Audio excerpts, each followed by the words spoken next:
በስመ አብ ወወልድ ወመንፈስ ቅዱስ አሐዱ አምላክ አሜን። ድርሳነ ሚካኤል ዘወርሃ መጋቢት። አንስ ኃይለ ከወነ አድኅነነ ቅዱስ ሚካኤል ርዳነ በጸሎት ካዲተ ማኅፀነ አርዌ ጊጉይ ማነ ወኢይም ስጠነ ምነ ገነቶ ዘሄዶ ለአዳም አቡነ አእላፋት ወትልፊት አእላፋት ወሚካኤል ሊቀ መላእክት በጾታሆሙ ባህዱ ቃል ይሴብሑ ተጉሃነ መላእክት ለኢይነውሙ። በስመ አብ ወወልድ ወመንፈስ ቅዱስ አሐዱ አምላክ። ድርሳነ ወነገር ዘቅዱስ ወክቡር ወኃያል መልአክ ሊቀ መላእክት ቅዱስ ሚካኤል። አንድ አምላክ በሚሆን በአብ ወልድ መንፈስ ቅዱስም በማመን መጋቢት በባተ በ12 ቀን የሚነበብ ኃያልና ክቡር የሚሆን የመላእክት አለቃ የቅዱስ ሚካኤል ድርሳን ይህ ነው።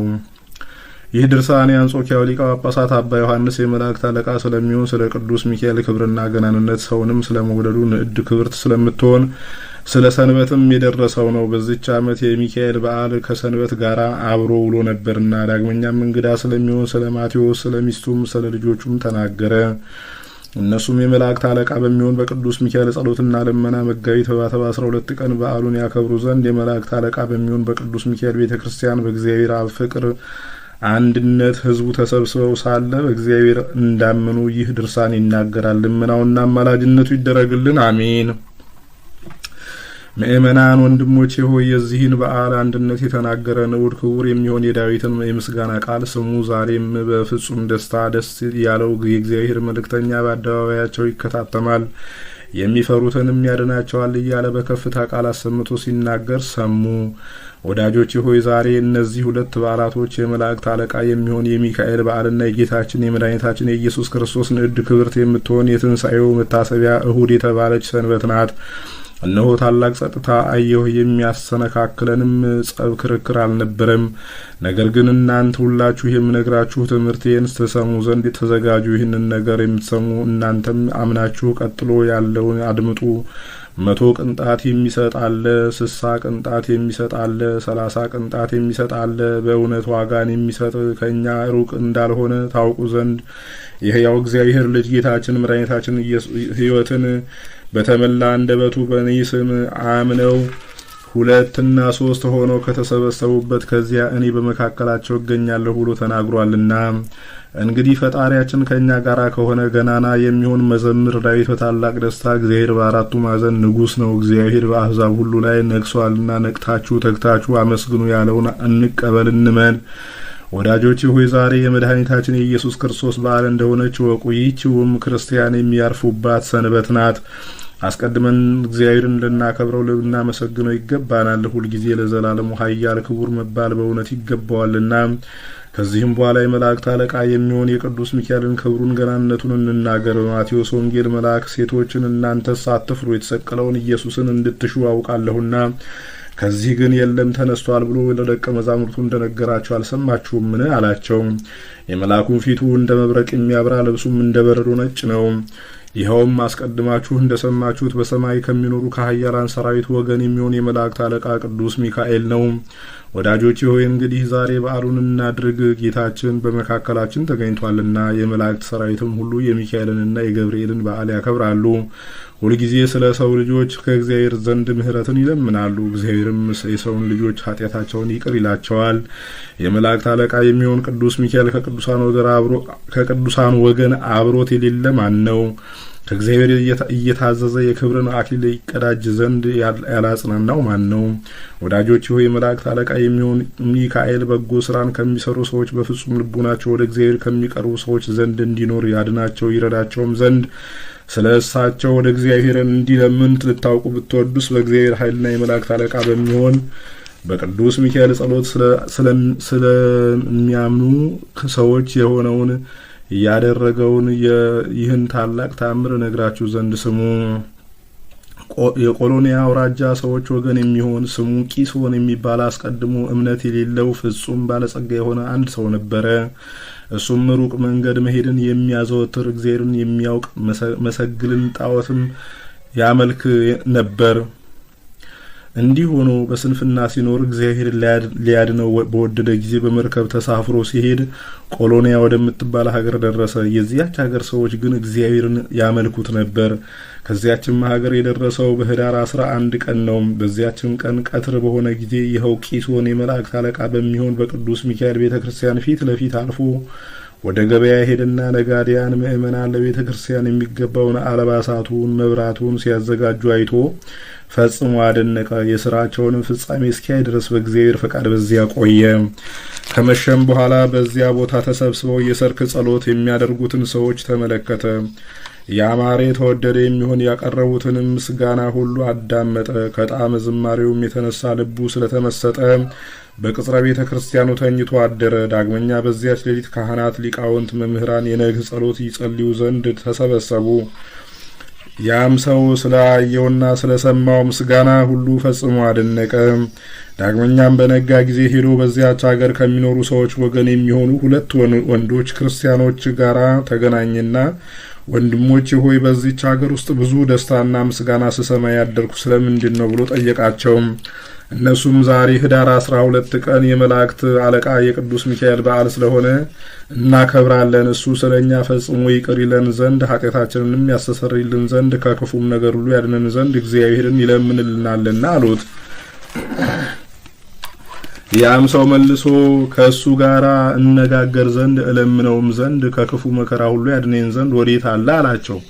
እነሱም መልሰው ፈጽመህ እንደኛ ክርስቲያን እስክትሆን ድረስ ዛሬ ታየው ዘንድ አይቻልህም። ክርስቲያን ብትሆን ግን የምትለምነው የምታየው ባለሟሉን ብቻ ሳይሆን ጌታውን ኢየሱስ ክርስቶስንም ታየዋለህ እንጂ ከጌትነቱም የተነሳ ታደንቃለህ። እሱም ከክፉ ነገር ሁሉ ያድንሃል አሉት።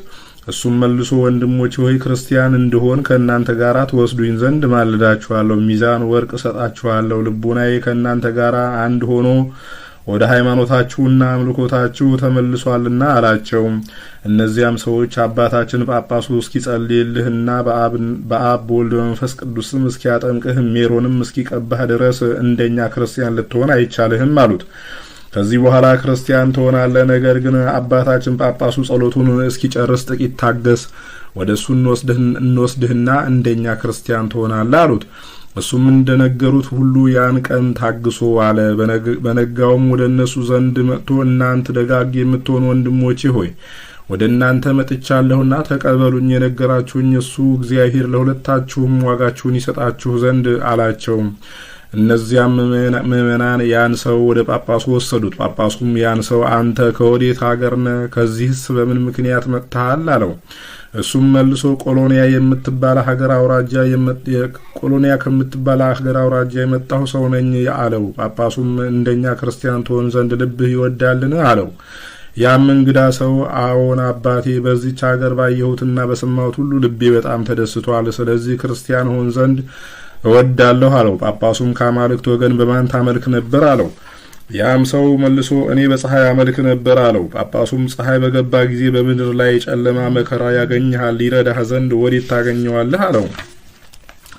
ያም እንግዳ ሰው መልሶ አቤቱ በረከትህ ቸርነት ትደረግልኝ ትድረሰኝ፣ አጥምቀኝና በዚህች ሀገር እንዳሉ ሰዎች ሁሉ ክርስቲያን ታደርገኝ ዘንድ ማልድሃለሁ አለው።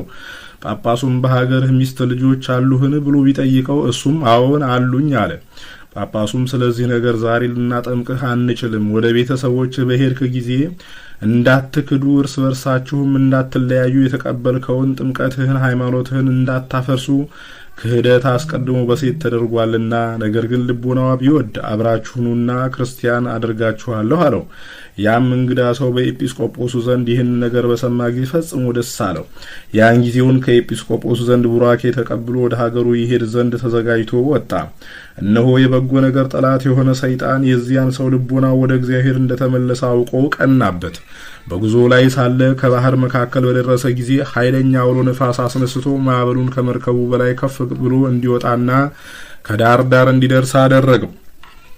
መርከቢቱም ከመስጠሟ የተነሳ በመርከቢቱ ውስጥ የነበሩ ብዙ ሰዎች ሞቱ። ያም ሰው የመርከቢቱን መሰጠምና የሰዎቹን መሞት ባየ ጊዜ በታላቅ ቃል ጮሆ አሰምቶ ጌታዬ ኢየሱስ ክርስቶስ ሆይ እርዳኝ፣ ከዚህ ከታላቅ መከራም አድነኝ። የመላእክት አለቃ በሚሆን በቅዱስ ሚካኤል ቤተክርስቲያን ስላየሁት ታላቅ ክብርና ምስጋና ፈጽሜ አምንብሃለሁ።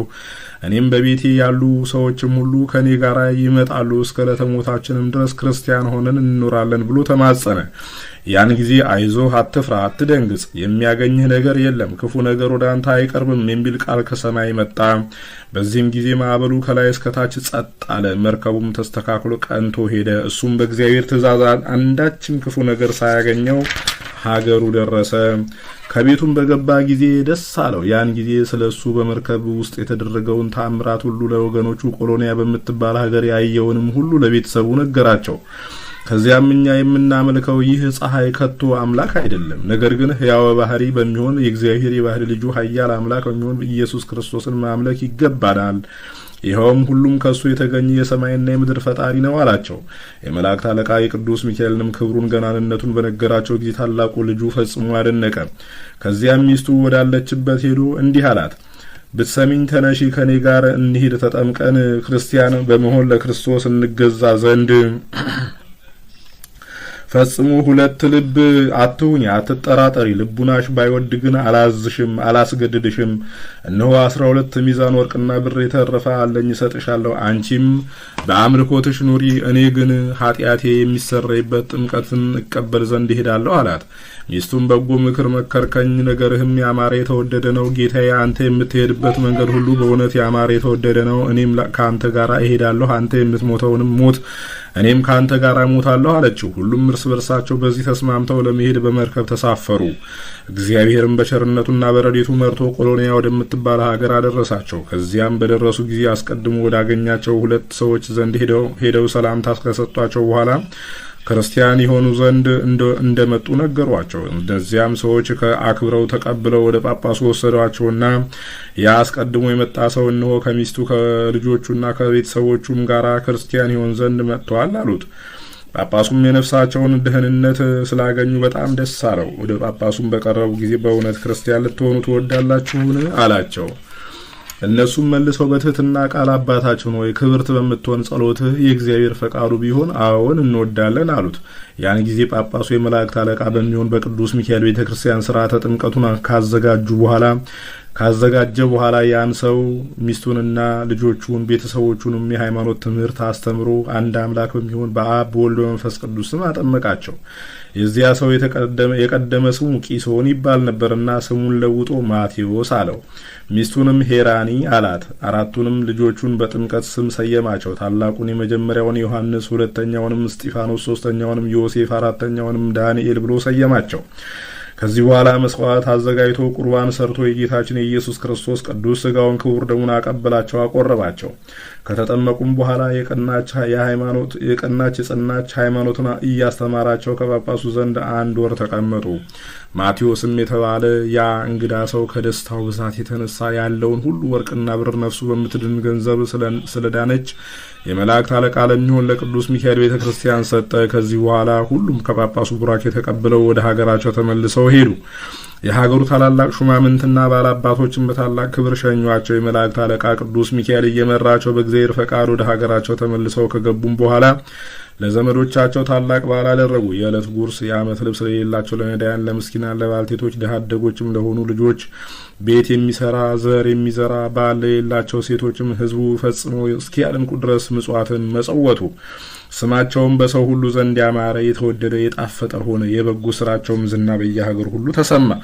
ከ2 ወርም በኋላ በ11 ሰዓት በመጨረሻ የመጣ የተመረጠ የማቴዎስ የተባለ እንግዳ ሰው አረፈ። በሰማይም ፍጹም ዋጋውን ከጧት እስከ ማታ ሲሰሩ ከዋሉት ጋራ የመላእክት አለቃ በሚሆን በቅዱስ ሚካኤል ጸሎትና ልመና ዋጋውን እኩል አገኘም። ልጆቹም ከእናታቸው ጋር ሆነው አባታቸው በሕይወት ሳለ ይሰራው ከነበረው በጎ ስራ ይልቅ አብዝተው ሰሩ።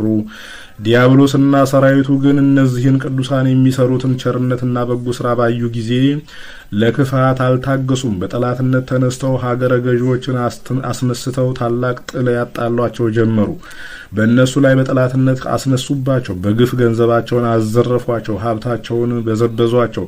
ዮሐንስ ግን እናቱንና ወንድሞቹን እንዲህ አላቸው፣ እነሆ እነዚህ ሰዎች አባታችን ከሞተ ጀምሮ ፈጽሞ ስቃይ ሲያጸኑብን እናያቸዋለን። ተነሱ፣ ይህችን ሀገር ለቀን ወደ ሌላ ንጉሥ እንሂድ፣ በዚያም እንኑር። ከአንዱ ሀገር አስወጥተው ቢሰዷችሁ ወደ ሌላው ሀገር ሽሹ የሚል ጽሑፍ በወንጌል ተጽፏልና፣ አሁንም እነሆ ከሀገራችን አስወጥተው ሰደዱን፣ ፈጽሞ መከራም አጸኑብን።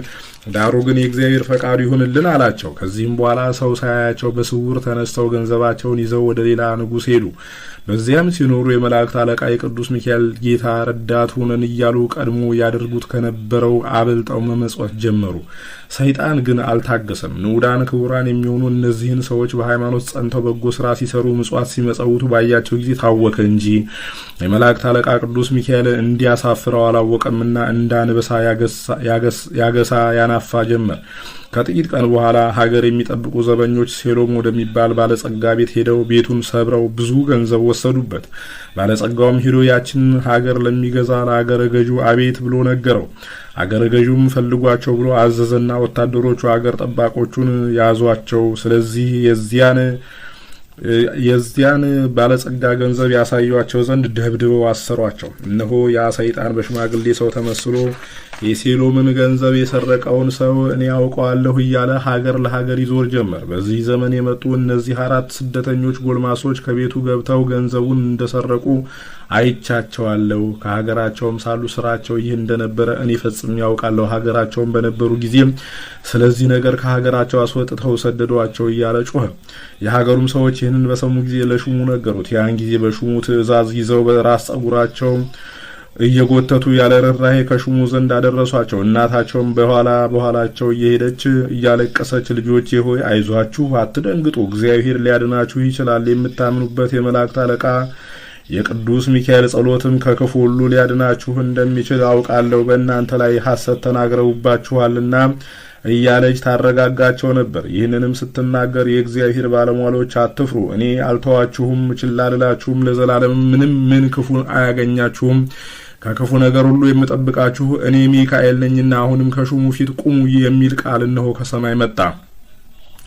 እነሆ የመላእክት አለቃ ቅዱስ ሚካኤልም የንጉሥ መልእክተኛ መስሎ ከሩቅ ሲመጣ ሹሙ ባየው ጊዜ ከወንበሩ ተነሱ። በፍርድ አደባባይ ተቀምጦ ያን ፍርድ ይሰማ ዘንድ ጋበዘውና በፍርድ ሸንጎ ተቀመጠ። ያም ሹም እነዚያን ብላቴኖች አቅርቧቸው ብሎ አዘዘና በቀረቡ ጊዜ እናንተ የሴሎምን ገንዘብ ፈጥናችሁ አምጡ፣ ከፍተኛ ፍርድ ሳይፈረድባችሁ በፊት ስጡት አላቸው። እነሱም መልሰው በዚህ ስራ እንዳልገባንበትና እንዳልተባበርንበት የክርስቲያን አምላክ የሚሆን ሕያው ባህሪ እግዚአብሔር ንዑድ ክቡር የሚሆን የመላእክት አለቃ ሚካኤልም ያውቅልናል አሉት። የመላእክት አለቃ ቅዱስ ሚካኤልም ሹሙን እንዲህ አለው፣ መስፍን ሆይ በእውነት ገንዘቡ የሚገኝበትን ምክንያት እኔ አውቃለሁ። የእነዚህን ጎልማሶች ታናሽ ወንድማቸውን ይዛችሁ እኒህን ሰዎች ካመጧቸው ሀገር ጠባቂዎች ቤት አስገቡትና የሴሎም ገንዘብ በጌታዬ በኢየሱስ ክርስቶስ ስም ይገለጽ ብሎ ይጩህ። ስለዚህ ምክንያት እናገኛለን፣ እግዚአብሔርም ያን ጊዜ እውነተኛውን ነገር ይገልጽልናል አለው። ከዚህ በኋላ ሹሙ የመላእክት አለቃ ቅዱስ ሚካኤል እንዳዘዘው ታናሽ ወንድማቸውን አምጥተው ከጠባቂዎች ቤት ያስገቡት ዘንድ አዘዘና ያ ብላቴና በጌታዬ በኢየሱስ ክርስቶስ ስም የመላእክት አለቃ በሚሆን በቅዱስ ሚካኤል ጸሎት የሴሎም ገንዘብ ይገለጽ ብሎ ጮኸ። ያን ጊዜ እግዚአብሔር ቃል መጥቶ ከእንደዚህ ያለ ቦታ ውረዱ፣ ሁሉንም ታገኛላችሁ፣ ይህ ታናሽ ብላቴናና የወንድሞቹም ከኃጢአት ንጹሐን ናቸው ሲል ከዚያ የነበሩ ሁሉ ሰሙ። ያን ጊዜ ፈጥነው ወደ ዋሻው ወረዱና የባለጸጋውን ገንዘብ ሁሉንም አገኙ። የሆነውንም ሁሉ ለሹሙ ነገሩት። እሱም የንጉሥ መላእክተኛ ተመስሎ ለመጣው ለቅዱስ ሚካኤል ይነግረው ዘንድ በተመለሰ ጊዜ አላገኘውም። በዚህም የተነሳ ፈጽሞ አደነቀ። ዳግመኛም እነዚያን 4ቱን ብላቴኖች በነጻ አሰደዳቸው። እነሱም እግዚአብሔርንና የመላእክት አለቃ ቅዱስ ሚካኤልን እያመሰገኑ በታላቅ ደስታ ወደ ቤታቸው ገቡ። እነዚያም ቅዱሳን ከበጎ ስራቸው የተነሳ ሌሎች ያዩትና የሰሙት ሁሉ ያዩትና የሰሙት ሁሉ እስኪያደንቁ ድረስ ሁሉ ጊዜ የሚሰሩትን ቸርነትና በጎ ስራን አላጓደሉም። ከጥቂት ቀንም በኋላ አንድ ሰው እነዚያን ሁለቱን ሰዎች የበላያቸው ከሚሆን ከሌላ ንጉስ ጋር አጣላቸው። እሱም አስቀድሞ ይመረምራቸው ጀመር። ለጭፍሮቹ አሳልፎ ከመስጠቱ በፊት አስቀድሞ 100 ሚዛን ወርቅ ይቀበሏቸው ዘንድ አዘዘ። እነሱ ግን የሚከፍሉት አልነበራቸውም። የሚከፍሉትን ባጡ ጊዜ እነዛን ሁለት ሰዎች ግረፏቸው ብሎ አዘዘ። ያን ጊዜ ክቡር የሚሆን ዮሐንስ በቅርብ ተገናኛቸውና የንጉሱ አሽከሮች እነዚያን ሁለት ሰዎች ያለ ርኅራኄ ሲገርፏቸውና ሲደበድቧቸው ተመለከተ። እሱም እነዚህን ሰዎች የምትገርፏቸውና የምትደበድቧቸው ምን ሰርተው ነው አላቸው። የንጉሱም ወታደሮች መልሰው 200 ዲናር ወርቅ እንዲከፍሉ አዘናቸው ነበር አሉት። 200 ዲናር ወርቅ ብሰጣችሁ ትለቋቸዋላችሁ አላቸው። ወታደሮቹም መልሰው አዎን እንለቃቸዋለን፣ ካልሰጡን ግን በሞት እንቀጣቸዋለን አሉት። ዮሐንስም ወታደሮቹን እሺ ወደ እናንተ እስክመለስ ድረስ ጥቂት ታገሱኝ ሲል ለመናቸውና 200 ሚዛን ወርቅ አምጥቶ ሰጣቸው።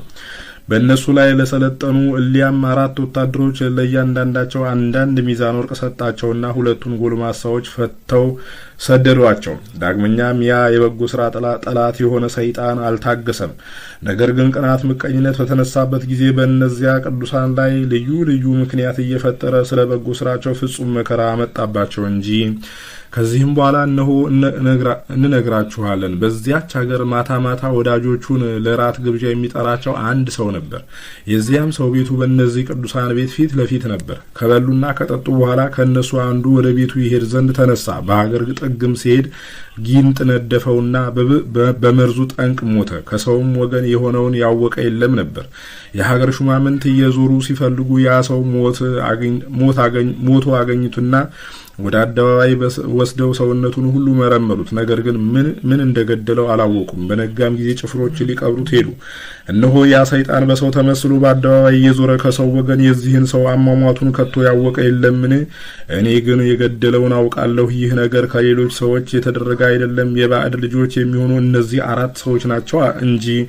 በዚህም ነገር እኔ ምስክር ነኝ እያለ ጮኸ። ይኸውም ነገር በአገሩ ሁሉ ተሰማ። ከዚህ በኋላ ሹሙ ሄዶ ከሲጦስ ለሚባል ንጉስ ነገረው። ያን ጊዜ ንጉሱ እነዚያን 4 ብላቴኖች እጃቸውን በሰንሰለት ወደ ኋላ አስረው አንገታቸውን አንቀው እየጎተቱ ያመጧቸው ዘንድ አዘዘ። ከንጉሱ ፊትም እስኪያደርሷቸው ድረስ እያዳፉ አመጧቸው። ያን ጊዜ አይዟችሁ፣ አትፍሩ፣ እነሆ የድካማችሁ ዘመን አለፈ፣ ከእግዚአብሔርም ዘንድ በጎ ዕረፍትን የምታገኙበት ጊዜ ደረሰ የሚል ቃል ከሰማይ መጣ። እነሱን ግን እንደ በደለኛ እንደ ወንጀለኛ ከንጉሱ ፊት አቆሟቸው። እነሆ ያን ጊዜ መላእክት አለቃ ቅዱስ ሚካኤልና ለሮም ንጉስ መልእክተኛ ተመስሎ መጣ። ወደሱም በቀረበ ጊዜ መላእክት አለቃ ቅዱስ ሚካኤልና ንጉሱ አንድነት በፍርድ ወንበር ተቀመጡ። ብላቴኖቹንም ቆመው ባያቸው ጊዜ ቅዱስ ሚካኤል ከሲጦስ የተባለውን ንጉስ እነዚህ ሕፃናት ያደረጉት ምንድነው አለው። ንጉሱም የሆነውን ሁሉ ነገረው። ቅዱስ ሚካኤል ግን ንጉሱን በእውነት አላወቅክምን አለው። ንጉሱም ወታደሮቹን እነዚያን ብላቴኖች አምጡ ብሎ አዘዘ። በመጡም ጊዜ የገደሉት እነዚህ ናቸው አለው። የመላእክት አለቃ ቅዱስ ሚካኤልም እንዲህ አለው፣ በሀገራችን ሰው በሞተ ጊዜ የገደለውን ባናውቅ እንዲህ በሆነ ጊዜ ያን የሞተውን ሰው ከመካከላችን አስመጥተን ከኛ ጋር ይነጋገር ዘንድ ማን ነው የገደለው ብለን እሱን እንጠይቀዋለን፣ የገደለውንም ይነግረናል። አሁንም በእውነት የገደለውን ልታውቅ ከወደድክ ያን የሞተውን ሰው ያመጡት ዘንድ እዘዝ፣ እኛም እንጠይቀዋለን፣ እሱም ከኛ ጋር ይነጋገራል፣ የገደለውን እናውቅ ዘንድ አለው። ያን ጊዜ ንጉሱ የሞተውን ሰው ህዝቡ ወደ ተሰበሰበበት አደባባይ ያመጡት ዘንድ አምጡት ብሎ አዘዘ። የመላእክት አለቃ ሚካኤልም ከወንድሞቹ የሚያንስ ዳንኤልን እንዲህ አለው፣ ሂደህ የሞተውን ሰው የሰማይና የምድር ንጉስ በሚሆን በጌታዬ በኢየሱስ ክርስቶስም የሆንከውን ንገረኝ በለው አለው። ብላቴናውም እንዳዘዘው አደረገ። ሰውን የሚወድ እግዚአብሔርም ያን ጊዜ እጹብ ድንቅ የሚሆን ስሙን በቦታው ሁሉ ይመሰገን ዘንድ ወደደ። ያምኑበትም ዘንድ ያን የሞተ ሰው ነፍስ ከስጋዋ ጋር አዋህዶ አስነሳው። ንጉሱና የሀገሪቱም ሰዎች ይድኑ ዘንድ ፈቃዱ ሆኗልና። ያም ምውት ከመጣ በኋላ እንዲህ ብሎ ጮሆ አሰምቶ ተናገረ። ንጉስ ከሲጦስ ሆይ ወዮልህ! የመላእክት አለቃ የኃይላትም አለቃ ከሚሆን ከቅዱስ ሚካኤል ጋር ደፍረህ ተቀምጠሃልና። የሀገሩ ሰዎች የሚጠሏቸው እነዚህ ሰዎችም ንጹሃን ቅዱሳን ናቸው፣ ኃጢአትም የለባቸውም። የገደሉኝም እነሱ አይደሉም፣ ጊንጥ ነድፎኝ በመርዙ ሞትኩ እንጂ። ስለተመረጡ ስለነዚህ ጎልማሶችም ይህች በጎ ስራ እድል ፈንታ ሆና ተሰጠችኝ። የመላእክት አለቃ ሚካኤልን አየው ዘንድ የተገባኝ ሆንኩ። ዛሬም እነሆ እግዚአብሔር ያደረገውን ታላቅ ተአምር አያችሁ። አሁንም በፍጹም ልቡናችሁ ወደ እሱ ተመለሱ። የልባችሁንም ክፋት ከእናንተ አርቆ ኃላፊ ጠፊ የሚሆን የዚህን ዓለም ፍቅር ከእናንተ አስወግዱ። ነፍስ የሌላቸው ምውታን ጣዖትን ማምለክንም ከእናንተ አስወግዱ። የቀደመ ኃጢአታችሁን እግዚአብሔር ያስተሰርይላችሁ ዘንድ ለእኔም ይህች ጸጋ ክብር ተሰጠኝ። በእነዚህ ቅዱሳን ምክንያት የመላእክት አለቃ ሚካኤልንም ለማየት በቅቻለሁና ብሎ ተናገረ። ያን ጊዜም የመላእክት አለቃ ቅዱስ ሚካኤል በፍጹም ክብር ወደ ሰማይ አረገ። ሕዝቡም ሁሉ ንጉሱም ወደ ሰማይ ሲያርጋዩት የሞተውንም ሰው ነፍስ ከሱ ጋር ይዞ ሲሄድ ንጉሱና ከዚያ የነበሩ ሕዝቡም ሁሉ ይህን ታላቅ ተአምር ባዩ ጊዜ ፈጽሞ ፈሩ። ከብዙ ሰዓት በኋላ በተመለከተው ተአምር ንጉሱ አእምሮ ጠፍቶ ነበርና ልቡ ከፍርሃት ተመለሰ። እነሆ ንጉሱም ተነስቶ የዮሐንስን አፉን ሳመው። ከሳመውም በኋላ አንተና ወንድሞች እኔ ወደምገዛት ወደዚች ሀገር የገባችሁባት ሰዓት የተባረከችና የተመሰገነች ሰዓት ናት። አሁንም የምታምኑበትን የምትድኑበትን ፈጣሪያችሁን ትነግሩን ዘንድ እንጠይቃችኋለን አለ። ዮሐንስም እኛስ የሕያው ባህሪ የእግዚአብሔር የባህሪ ልጅ በሚሆን በጌታችን በኢየሱስ ክርስቶስ እናምናለን ባለው ጊዜ ንጉሱም ሕዝቡም ሁሉ ሕያው ባህሪ ኢየሱስ ክርስቶስ በእውነት የባህሪ አምላክ ነው እያሉ አሰምተው ተናገሩ። ያለ እሱም አምላክ የለም አሉ። ዮሐንስም ንጉሱን እንዲህ አለው፣ ፈጥነህ ተነስተህ ወደ ሮም ንጉስ ወደ ቆስጠንጢኖስ መልእክትን ላክ። የሆነውንም ሁሉ ንገረው፣ አስረዳው። በሀገሩ ካሉ ኤጲስቆጶሳት አንዱን ይልክል ዘንድ ለምነው፣ በአብ በወልድ በመንፈስ ቅዱስ ስም ያጠምቃችሁ ዘንድ አለው። ያን ጊዜ ንጉሱ ከሲጦስ የመልእክት ደብዳቤ አጽፎ የሁሉ ንጉስ የሚሆን የኢየሱስ ክርስቶስ አገልጋይ ባለሟል ወደሚሆን ወደ ቆስጠንጢኖስ እንዲህ ሲል ላከ። ሰላም ላንተ ይሁን። ከፍ ያለ ጸጋና ፍጹም ክብር ቸር ከሚሆን ከእግዚአብሔር ዘንድ ተሰጠችኝ። ለርኩሳን ጣዖታት ከመገዛት ያድነን ዘንድ በቸርነቱ አሰበን። ስለ ፍጹም ክብሩ ስፍር ቁጥር ስለሌለው ቸርነቱና ልመናው ንዑድ ክቡር ስለሚሆን ስለ መላእክት አለቃ ስለ ቅዱስ ሚካኤል በዓይኔ አየው ዘንድ ዝግጁ አደረገኝ። ከሱም ጋር እናገር ዘንድ እድል ገጠመኝ። ምውቱንም ከሞተ በኋላ አስነስቶ ከኔ ጋር ቃል ለቃል እንድናገር አደረገ። ከዚህም በኋላ ሕዝቡም እኔም በፍጹም ክብር ወደ ሰማይ ሲያርግ አየነው። ዳግመኛም ስለ ገናናው ስምህ እንለምናለን። አንተ በምትገዛው ሀገር ካሉ ኤጲስቆጶሳት አንዱን ልከህልን የቀናች የጸናች ሃይማኖትን ያስተምረን ዘንድ በእውቀቱና በትምህርቱ ብርሃን ያበራልን ዘንድ ወደ እግዚአብሔርም መርታ የምታደርሰን የጽድቅ መንገድ የምትሆን ወንጌልን አስተምሮን የጥምቀት ልጅነትን ይሰጠን ዘንድ አማኒ ጻድቅ ስለሚሆን ስለ ንጉሱ ደህንነት ይህንን ብታደርግልን የዓለም ሁሉ ንጉስ የሚሆንና ከሃሊነቱ የባህሪ ከሚሆን ከጌታችን ከኢየሱስ ክርስቶስ ዘንድ የሕይወት ዘውድን ትቀዳጃለህ፣ መንግስተ ሰማያትንም ታገኛለህ አለው። ንጉሱ ቆስጠንጢኖስም ያችን የመልእክት መጽሐፍ በታላቅ ደስታ ተቀብሎ አነበባት። ባነበባትም ጊዜ ስለተደረገው ተአምራት ተፈጽሞ አደነቀ፣ እግዚአብሔርንም አመሰገነው። ከዚህ በኋላ የኤፌሶን ሊቀ ጳጳሳት ወደሚሆን ወደ ዮሐንስ ሕዝቡ አንድ ሆነው በተሰበሰቡበት አደባባይ የሕያው እግዚአብሔር የባህሪ ልጅ የጌታችን የመድኃኒታችን የኢየሱስ ክርስቶስን ሥጋውን ደሙን የያዙ እጆችህ ንዑዳት ክቡራት ናቸው። እነሆ ከእግዚአብሔር ዘንድ ታላቅ ደስታ ተደረገልን የሚል ደብዳቤ በአስቸኳይ ጽፎ ላከ። እነሆ መልእክተኞችም ከእኛ ዘንድ መጥተዋል። ደስ እንድትሰኝና ደስታ በደስታ ላይ እንድትጨምር እናውቃለን። ድካምን ገንዘብ ታደርግ ዘንድ እንወዳለን። በፍጹም ልቡናህም ልትዘጋጅልን እንፈልጋለን። ድካም በከንቱ እንዳትቀር ታውቃለህና ክርስቶስ ለሰው ብሎ መከራን እንደተቀበለ አንተም ለሰው ብለህ ድካምን ትቀበላለህና በፈቃድ ታዘዝ። ዲዲያስ ወደምትባል ሀገርም ሂድና በኢየሱስ ክርስቶስ ስም አሳምነህ በዚያ ያሉ ሕሙማንን ትፈውስ ዘንድ በአብ በወልድ በመንፈስ ቅዱስ ስም አጥምቀህ ርኩሳን ለሚሆኑ ለጣዖታት ከመገዛትም ታድናቸው ዘንድ ይኸውም በጌታችን በኢየሱስ ክርስቶስ ንዑዳን ክቡራን በሚሆኑ በመላእክት ዘንድ መመኪያ ይሆነሃል። በፈጣሪያችን በኢየሱስ ክርስቶስ በካህሊነቱ ነፍሳችን ከእነሱ ጋር አንድነት ትድን ዘንድ ንጉሱ ቆስጠንጢኖስም ያንን የእርሱን የደብዳቤውን መልእክትና ንጉስ ከሲጦስ የጻፈውን ሌላ መልእክት ጨምሮ የኤፌሶን ሊቀ ጳጳሳት ወደሚሆን ወደ አባ ዮሐንስ ላከ። የጳጳሳቱ አለቃም ያን የመልእክት ጽሑፍ ባነበበ ጊዜ በዙሪያውና በየአውራጃው ያሉ አሕዛብ ወደ ክርስቲያናዊነት ስለተመለሱ ፈጽሞ ደስ አለው። ያን ጊዜ ፈጥኖ ተነስቶ ቀሳውስትን፣ ዲያቆናትን፣ አናጉንስጢስን መዘምራንን ከሶስት የጸሎት መጻሕፍት ጋር 12 መምህራን መረጠ። ታቦተ ማርያምንና ታቦተ ሚካኤልን፣ ታቦተ ጴጥሮስንና ታቦተ ጳውሎስን ይዞ መስዋዕት የሚያዘጋጅበትን ንዋየ ቅዱሳት የወርቅ ጽናዎችን፣ የወርቅ ጻሕሎችን፣ 4 መስቀል፣ 4 የወርቅ ጽዋዎችን፣ 4 የብር ጽዋዎችን፣ የወርቅ ዘቦና የሐር መጎናጸፊያዎችን፣ ለእያንዳንዱ ታቦት 4 የወንጌል መጽሐፍት፣ የሐዋርያው የጳውሎስን መጽሐፍ፣ የሐዋርያትን ስራ የሚናገር መጽሐፍ፣ የዳዊትን መዝሙሮች፣ ሌላውንም ለቤተ ክርስቲያን የሚያስፈልገውን ሁሉ አዘጋጅቶ ፈጸመ። ከዚህም በኋላ እግዚአብሔር መንገዳቸውን ያቀናላቸው ዘንድ ጸሎት አድርገው በፍጹም ደስታ ጉዟቸውን ቀጠሉ። ወደዚያ ሀገርም ለመድረስ በተቃረቡ ጊዜ ሊቀ ጳጳሱንና ከሱ ጋር ያሉ የካህናቱን መምጣት ለንጉሱ ስለነገሩት ንጉሱም ዮሐንስም ሕዝቡም ሁሉ በታላቅ ደስታ ሊቀ ጳጳሱን ሊገናኙት መጡ። ወደሱም በቀረቡ ጊዜ ንጉሱም ሕዝቡም ሁሉ ከፍ ያለ አቀባበል አደረጉለትና ከሱ ዘንድ ቡራክ የተቀበሉ ንጉሱም የሆነውን ነገር ሁሉ ለሊቀ ጳጳሳቱ ዮሐንስን እያሳየ እግዚአብሔር ስለዚህና ስለ ወንድሞቹ ይቅር አለን ብሎ ነገረው። እንደዚህም ሁሉ በፍጹም አንድነት ወደ ከተማው ከገቡ በኋላ ንጉሱ ሊቀ ጳጳሱን ወደ ቤተ መንግስቱ ይገባ ዘንድ ለመነው፣ ማለደው። በዚያች ሀገር ቤተ ክርስቲያን ገና አልሰሩም አላነጹም ነበርና። በነጋታውም ሊቀ ጳጳሱ ንጉሱን ቤተ ክርስቲያን ስራ ብሎ አዘዘው። ዳግመኛም በዚህች ሀገር ለዚህ ስራ የሚስማማ አዲስ ቦታ አለን ብሎ ጠየቀው። ንጉሱም ለሊቀ ጳጳሱ አዎን፣ ለቤተ ክርስቲያን መስሪያ የሚሆን አዲስ ቦታ አለ አለው። እንግዲያ ስለ ቤተ ክርስቲያን የሚገባ እንደሆነ እናይና እንመረምር ዘንድ ተነስ እንሂድ አለውና አንድነት ሄደው ቤተ ክርስቲያን የሚሰሩበትን ቦታ ባዩ ጊዜ የተመቸ ሆኖ ስላገኙት ሊቀ ጳጳሱ ደስ አለው።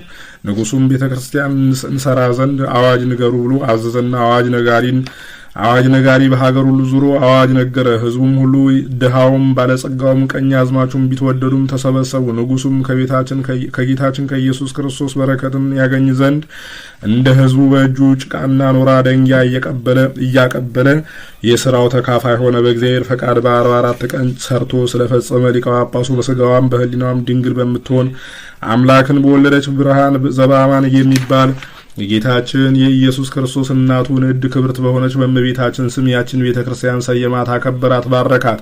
ንጉሱም የሚጠመቁ ብዙ ሰዎችን አያለሁ። የቤተ ክርስቲያን የማጥመቂያ ቦታዎች ሳይዘጋጁ እነዚህን ሁሉ ሰዎች በወዴት ታጠምቋቸዋላችሁ አለ። ብልሁ አዋቂ ዮሐንስም መልሶ ንጉሱንና ሊቀ ጳጳሱን በሀገራችን በከተማችን በስተምስራቅ በኩል ባህር አለ፣ እሱም ለዚህ ታላቅ ክብር የሚገባ ይመስለኛል አላቸው። በዚያኑ ጊዜም የእግዚአብሔር ጸጋን የተቀበለ የእግዚአብሔር ልጅ ይሆናል የሚል ቃል ከሰማይ ተሰማ። ንጉሱም ሊቀ ጳጳሱም ህዝቡም ሁሉ በሰሙ ጊዜ አደነቁ። ህዝቡም ሁሉ ይሰብሰቡ አለና ለቡራኬ የተሰበሰቡ ሊቀ ጳጳሱን ፍጹም የጥምቀት ጸሎትን እየጸለየ በዚህች ዕለት ታላቅ ተአምር ተደረገ።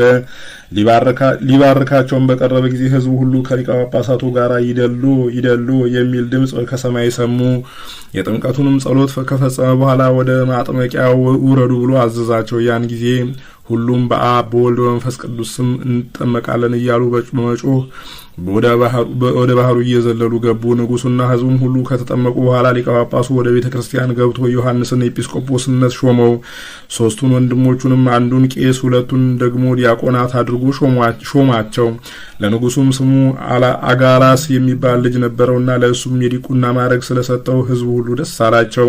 ከዚያም ሊቀ ጳጳሱ የቅዳሴውን ስርዓት ይሰራ ዘንድ በጀመረ ጊዜ ንጉሱም ህዝቡም ሁሉ እንደዚህ ያለውን ድንቅ ተአምራት በመስማታቸውና በማየታቸው ፈጽሞ አደነቁ። በዚያ ሀገር መስዋዕት አዘጋጅቶ ስጋውን ደሙን ሲያቀብላቸው የመጀመሪያ ጊዜ ነውና ስጋውን ደሙን ከተቀበሉ በኋላ የጳጳሳቱ አለቃ ከሳቸው ወገን ለእያንዳንዱ ቡራኬ ሰጥቷቸው በታላቅ ደስታ ወደ የቤታቸው ይገቡ ዘንድ አሰናበታቸው። የጳጳሳቱ አለቃም የቤተ ክርስቲያንን ስርዓት እያስተማራቸውና እየመከራቸው 2 ወር ያህል ከተቀመጠ በኋላ በታላቅ ክብር ወደ ሀገሩ ተመልሶ ሄደ። ሊቀ ጳጳሱና ንጉሱ ከሲጦስ ከዚህ ጊዜ ያደረስከን ለዚህ ክብር ያበቃህን ተመስገን ብለው እግዚአብሔርን አመሰገኑት። ንዑድ ክቡር የሚሆን ዮሐንስንና ወንድሞቹንም አከበሯቸው፣ ከፍም አደረጓቸው። የእግዚአብሔርን መንግስት ለማስተማርና ለማሳወቅ ተልከዋልና ከጥቂት ዘመን በኋላ ኤጲስቆጶሱ ንጉሥ ከሲጦስን የመላእክት አለቃ በሚሆን በቅዱስ ሚካኤል ስም ቤተክርስቲያን እንስራ አለው። ንጉሡም ኤጲስቆጶሱን አባቴ ሆይ የወደድከውን አድርግ፣ እነሆ እኛ ያዘዝከንን ሁሉ እንፈጽም ዘንድ ይገባናልና አለው። ንዑድ ክቡር የሚሆን የኤጲስቆጶስ ዮሐንስም የሀገሩ ሰዎች ሁሉ በፍጹም ትጋትና ድካም እየረዱት በ10 ወር ቤተክርስቲያኒቷን ሰርቶ ጨረሰ። ከዚያም ህዳር በባተ 12 ቀን ቤተክርስቲያኒቱን የመላእክት አለቃ በሚሆን በቅዱስ ሚካኤል ስም ሰይሞ ቀደሳት፣ ባረካት። የቅዱስ ሚካኤል በዓል ከቅዳሴ ቤተክርስቲያኑ ጋር በአንድ ውሎ ነበርና ቅዳሴውም ከተፈጸመ በኋላ ኤጲስቆጶስና ንጉሡ የሀገሩም ሰዎች ህዝቡም ሁሉ ተሰብስበው ኔሮን የሚባል ጣዖት ወዳለበት መስጊድ ቤት ሄደው ጣዖቱን ሰበሩት፣ ቤቱንም አፈራረሱት፣ መንበሩንም ገለባብጠው በእሳት ባቃጠሉት ጊዜ በጣዖቱ አድሮ የነበረ ሰይጣን ዮሐንስ ሆይ ፈጽሞ አደከምከኝ፣ ከማደሪያዬም አስወጥተህ ሰደድከኝ እያለ ጮኸ። ንጉሡም በዚያ ቦታ ላይ ወንጌልን ባስተማሩ በቅዱስ ጴጥሮስና በቅዱስ ጳውሎስ ስም ቤተክርስቲያን ይሰሩ ዘንድ ህዝቡን አዘዘ። ንዑድ ክቡር የሚሆን ዮሐንስም ሁሉንም በጸናች ሃይማኖት ጸንታችሁ ኑሩ እያለ በሚያጽናናቸው ጊዜ ታላቁም ታናሹም ሁሉ አከበሩት። ንጉሡ ቆስጠንጢኖስም ዮሐንስ ያደረገውን ሁሉ ታምራት በሰማ ጊዜ እግዚአብሔርን አመሰገነው። እሱንም መንግስቱንም ይባርክለትና ይመርቅለት ዘንድ መልእክተኛ ወደ እሱ ላከ። በዚያም አብደያኖስ በሚባል ሀገር አማልክትን ጣዖትን ያጠፋ የደመሰሰ ዳንኤልን ሾመባት። ንዑድ ክቡር የሚሆን ዮሐንስ ባለበት ዘመን ሁሉ እግዚአብሔር በእጆቹ ስላደረጋቸው ብዙ ስለሚሆኑ ተአምራት ሁልጊዜ ቸርነትን ያደርግ ነበር። ወዳጆች ሆይ የእግዚአብሔርን ኃይል አይታችሁ ወቁ። የመላእክት አለቃ የሚሆን የቅዱስ ሚካኤልንም እርዳታ ተመልክታችሁ ተረዱ። በምድር በተዘሩ ፍሬያት ሁሉ የሚካኤል ልመናው እርዳታው ይገኛል። አዝርዕትን ፍሬያቸውን የሚሰጡ በሚካኤል ጸሎትና ልመና ነው። መርከቦች በጸጥታ ተጉዘው ከባህር ማዕበል ሞገድ አልፈው ከወደባቸው እንዲያርፉ የሚያደርጋቸው የሚካኤል ጸሎት ነው። በስደታቸው ጊዜ ያጸናቸው ዘንድ በየተራራውና በየኮረብታው በሚዞሩ ባህታውያን ላይ የቅዱስ ሚካኤል ጸሎትና እርዳታ ከዚያ ይገኛል። መነኮሳት የተሰበሰቡበት የእግዚአብሔርን ፍቅር አንድነት በመካከላቸው ይኖር ዘንድ የመላእክት አለቃ የሚሆን የቅዱስ ሚካኤል ጸሎትና እርዳታው ከዚያ ይገኛል። ኤጲስቆጶሳት፣ ቀሳውስትና ዲያቆናት የሚጸልዩበት ማዕደ ጸሎት ላይ የቅዱስ ሚካኤል በረከቱ ከዚያ ይገኛል። የሚካኤል ጸሎቱና እርዳታው የተገፉትንና የታሰሩትን ሲረዳቸው ይገኛል። የመላእክት ሁሉ አለቃ የሚሆን የሚካኤል ጸሎቱ በፈተና ያሉትን ሲረዳቸው፣ በሕይወተ ሥጋ ያሉትንም በችግራቸው ጊዜ ሲያጽናናቸውና ሙታንንም ይቅር ይላቸው ዘንድ እግዚአብሔርን ሲማልድ ይገኛል። የመላእክት አለቃ የሚሆን ቅዱስ ሚካኤል ከቅዱሳን ወገን በጭንቁና በመከራው ጊዜ ያልደረሰለት ከስቃይስ ያላዳነው ማን ነው? ወዳጆቼ ሆይ እግዚአብሔር እጅግ አድርጎ ሰውን እንደወደደው ተመልክተን የመላእክትን አለቃ የቅዱስ ሚካኤልንም ልመናው ጸሎቱ እንደሚጠቅመን ተገነዘብን። ለሰው ልጅ ሁሉ ኃጢአታቸውን ያስተሰርይላቸው ዘንድ ይቅር የሚላቸው ዘንድ ከእግዚአብሔር ፊት እንዲለምን እንዲማልድ ተረዳን። እኛም ይቅርታን እናገኝ ዘንድ ከእግዚአብሔር ዙፋን ፊት ስለኛ ይማልድልን። አሜን። እግዚአብሔርን በመውደድ እርስ በርሳችን እንድንተሳሰብ ሁላችንም በፍቅር አንድነትን ጸንተን እንኖር ዘንድ ይርዳን። በአንደበታችን ሐሰትን ከመናገር እንቆጠብ። እሷ የክፋት መዝገብ ናትና ኃጢአት፣ ዝሙት በእግዚአብሔርና በመላእክት ዘንድ የተናቀች የተዋረደች ናት። ለነፍስም የሞት ወጥመድ ናት። ቅናት፣ ምቀኝነት በሰይጣን ዘንድ የተወደደች ናት። በእግዚአብሔርና በመላእክቶቹ ዘንድ ግን የተጠላች ናት። ንዑዳን ክቡራን የሚሆኑ ክርስቲያንንም የሚጠላ ሁሉ ጥፋትን የሚወድ የሰይጣን ወገን ነው። አሁንም ወንድሞቼ ሆይ ርኩስ የሚሆን ስራን ከኛ እናርቅና ኃጢአት፣ ነውር፣ ነቀፋ ሳይኖርብን በቀናቸው ጸናች መንገድ እንሂድ። ከሆነ ጀምሮ በወግ በስርዓት በሕግ መጋባት ሰውን የሚያረክሰው አይደለም። ስለዚህም 170 ቃላትን ከእግዚአብሔር ጋር የተነጋገረ ሙሴን እዩ፣ አብነት አድርጉ። ለሙሴ ሚስት ልጆችም ነበሩትና ይህም ለበጎ ስራው እንቅፋት መሰናክል እንዳልሆነውና ፈጽሞ ቃሉን ይጸናለት እንደነበረ ወቁ፣ ተረዱ። ይህም የብሉይ ቃል ምስክርነት በቂ ማስረጃ ነው።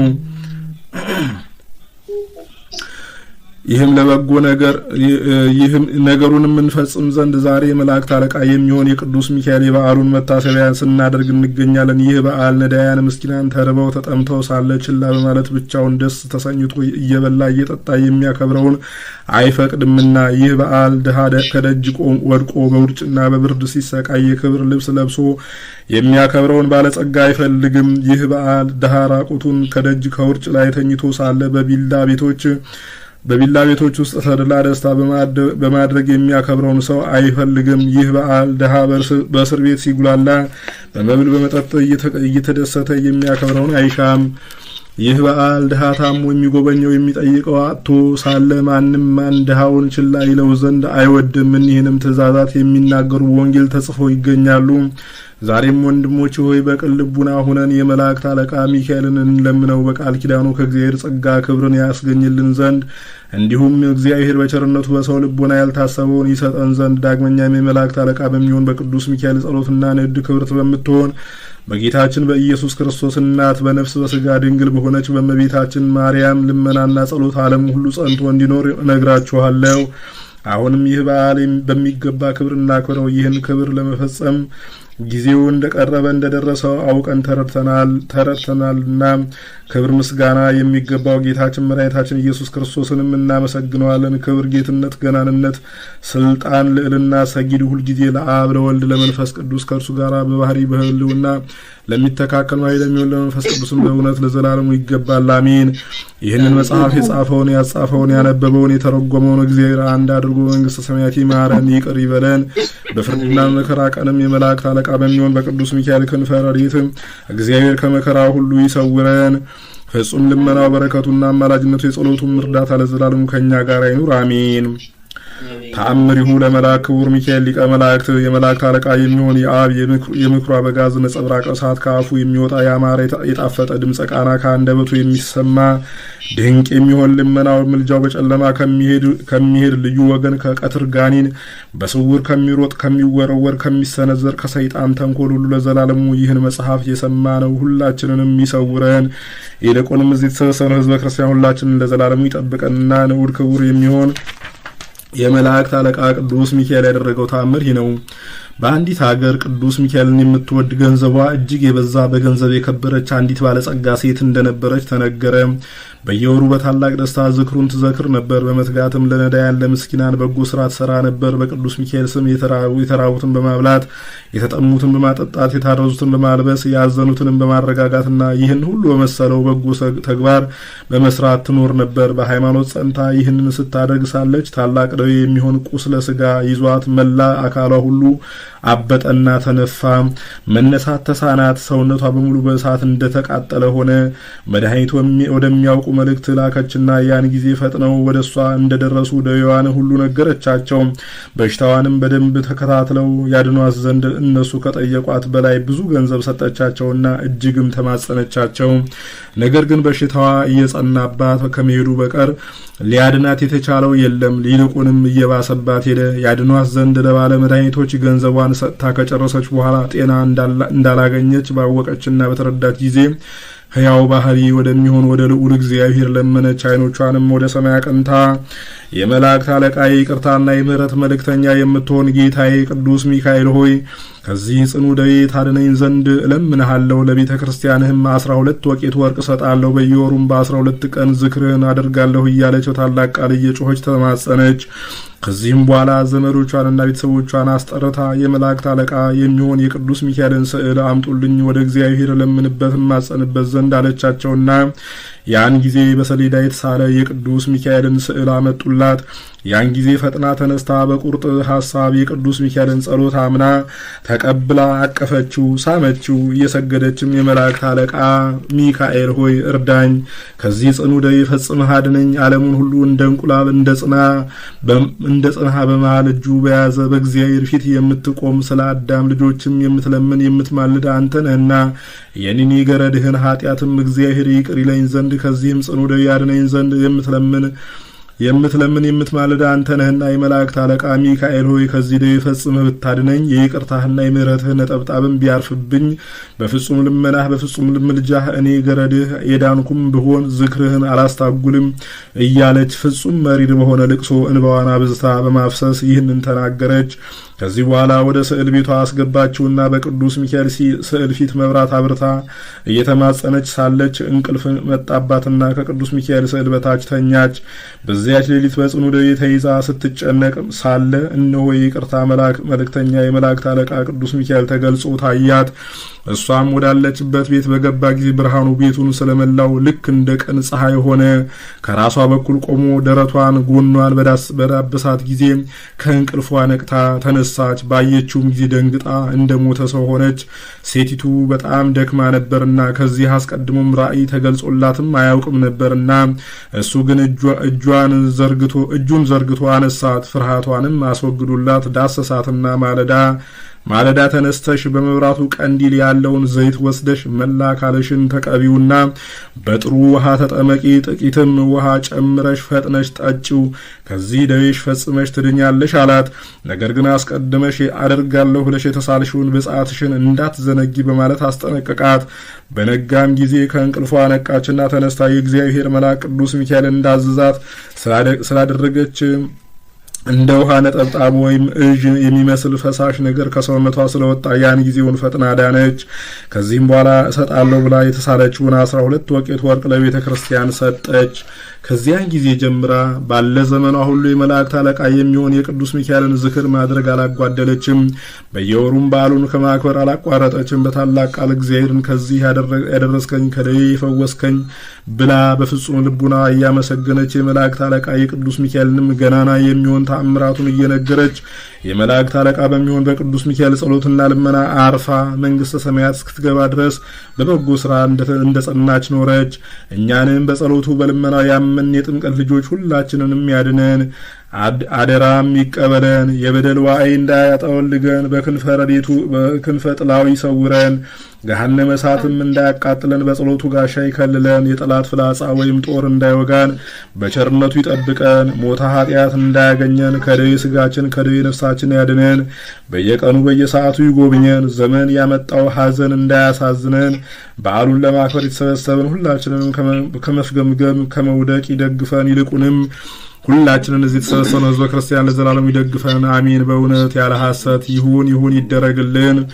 በአብ ስም አምነን አብን ወላዲ ብለን፣ በወልድ ስም አምነን ወልድን ተወላዲ ብለን፣ በመንፈስ ቅዱስ ስም አምነን መንፈስ ቅዱስን ሰራጺ ብለን፣ ምንም ላጠይቁ አካላት ሶስት ብንል በባህሪ በህልውና አንድ አምላክ ብለን አምነን በመጋቢት በባተ 12 ቀን የመላእክት አለቃ ንዑድ ክቡር የሚሆን የሚካኤል በዓል መታሰቢያ እንደሆነ እንናገራለን። በዚህች ቀን እስራኤልን ይረግምለት ዘንድ ባላቅ በለዓምን በጠራው ጊዜ እግዚአብሔር ቅዱስ ሚካኤልን ወደሱ ልኮት በመንገድ ላይ ከፊቱ ቆሞ ሳለ አህያው በሰው አንደበት እስክትናገር ድረስ በማስደንገጥ እርግማኑን ወደ በረከት ለውጦታል። በጥምቀት ከመንፈስ ቅዱስ የተወለድን ሁላችንንም የመላእክት አለቃ በሚሆን በቅዱስ ሚካኤል ጸሎት እግዚአብሔር ለዘላለሙ ይጠብቀን በእውነት ያለ ሐሰት። ሰላም ይብል ለዘይቀድም ጾታሁ። በዚህ ጊዜ ተገኘ ተብሎ ዘመን በማይቆጠርለት አምላክ ፊት ቆመው ከሚያመሰግኑ ወገኖች ቅድሚያን ይዞ ለተገኘው ሊቀ መላእክት ሰላም እንላለን። እንዲሁም ሌሎች አይተው ይፈሩ ዘንድ የእግዚአብሔር አገልጋይ የሚሆን የቅዱስ ሚካኤል ተልእኮን በሚያፋጥን ዲያቆን አምሳለ የነፍሳችንን ጠላት አፋጥኖ ያጥፋልን። አሜን። ቀስተ ኪዳንከ